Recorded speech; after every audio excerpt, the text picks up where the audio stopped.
We've got all our friends out today. As I promised, we're going to be discussing the Samsung Galaxy S24 lineup trade-in prices, trade-in offers, including the one that I think is the best deal out of the bunch. I think it's rare when you could sit back and think that you're going to, the casino always wins, but I think you could beat the house on this particular trade-in offer. So we got a lot of our old friends here. We're going to be doing comparison videos with the S24 Ultra with a lot of these devices because it might be time to say goodbye to some old friends here. If you could see over on the right-hand side, not to make any suggestions, but we'll talk about that in a moment. So the trade-in offers are not as embarrassing, I don't think, as last year.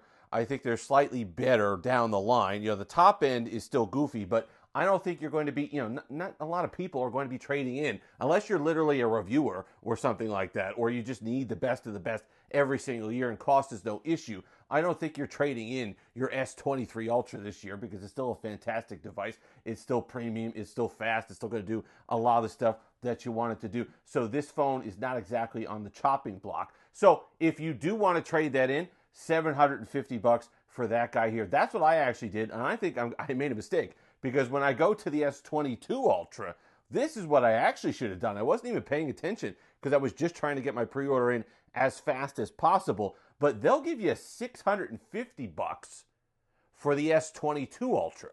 And even though it's only 2 years old, premium device, no one's saying that. You got the great camera array, you got the newer design, you have the S Pen, you have a brilliant display, all the rest of it. I'm not saying that. I'm saying that you might consider the S22 Ultra trade-up for two big reasons. Number one, battery life.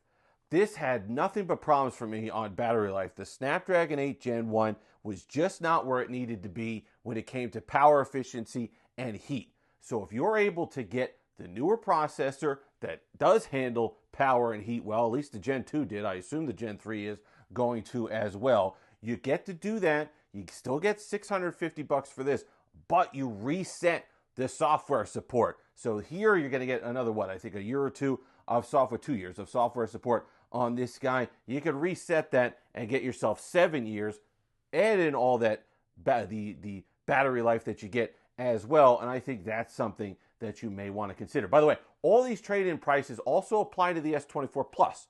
So keep that in mind when we talk about the next guy here, the S21 Ultra. They'll give you $550 for that. And I want to pause here because I think if you're really being honest with yourself and you have one of these, the Snapdragon 888 was even worse than the Gen 1 on battery life. You're really ending the end of your support when nearing the end of your support window on the S21 Ultra.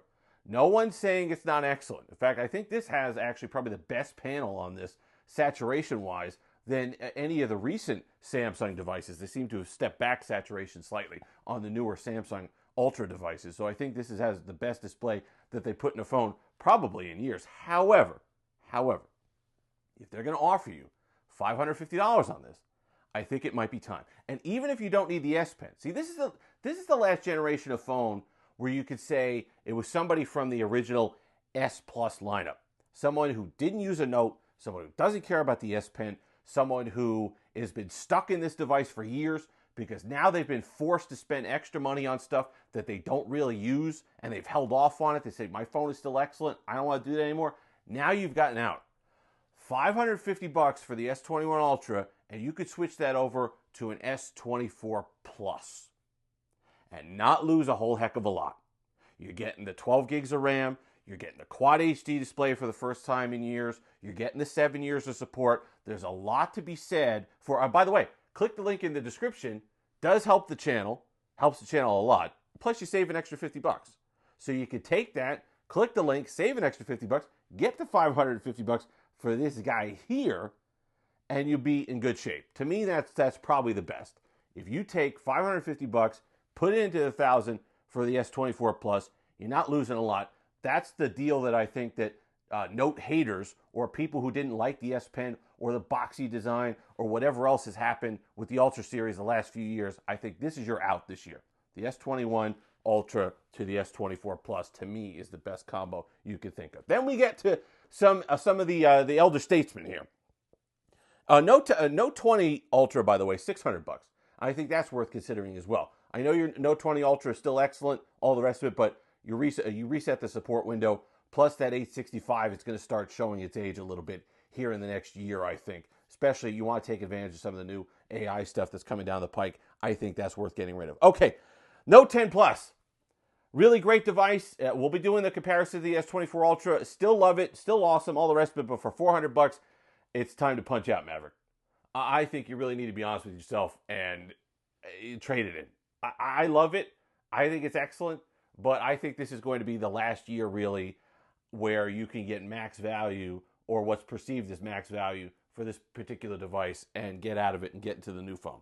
So I think you should definitely be looking at trading in your S10 or your Note 10 Plus rather for the S24 Ultra or Plus. You know, if you're not a person who needs the S Pen. Okay, the S10 Plus, a little disappointing. I don't know why Samsung seems to have drawn the line in the sand at this generation of device. $200, which I would have liked to have seen more. For me, the Snapdragon 855 is starting to show its age.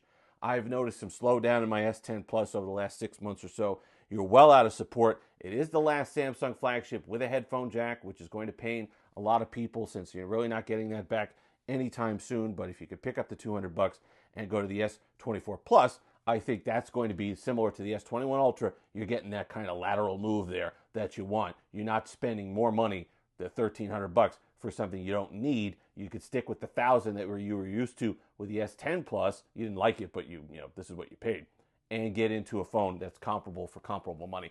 Then there's the Note 9. I'm going to do a separate video on the Note 9 because, you know, a lot of people every year, I still get comments on people saying they're still on their Note 9, they're hanging on it, they're on their third battery, they're duct taped the thing, second screen, third battery, whatever it is, ninth S Pen because you lost them so many times. All right, I understand. I understand. But every year, Samsung throws you a lifeline. It's like, you know, let's make a deal, or so a deal or no deal or something. They offer you that briefcase that has a stupid amount of money on it. $400 for the Note 9. They'll give you $400 for this guy if you trade it in. Whether you want the Ultra or not is up to you. $400 is the most value. If you're looking to buy a new phone ever, okay, you're going to have to upgrade at some point. You're going to need something. Now, if you go something else, if you buy an S22 Ultra or something like that, that's a different story, okay? But if you're looking for a new device coming from your Note 9, if you're somebody who bought your Note 9 new and you just held on to it forever because that's what you do, this is a good, a soft landing for you.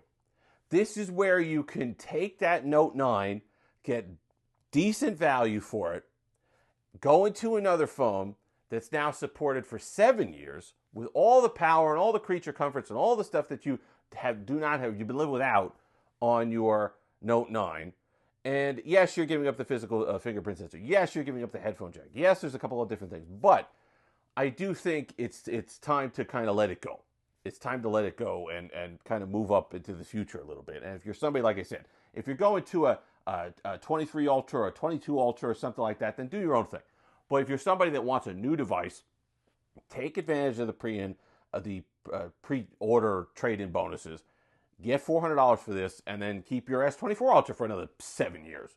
And you'll be all set to go. And you'll be supported during that time as well. So, like I said, link in the description very much helps the channel. I appreciate when you guys use those links because it does help keep me getting all these devices for everybody. And you save a bit of extra money as well.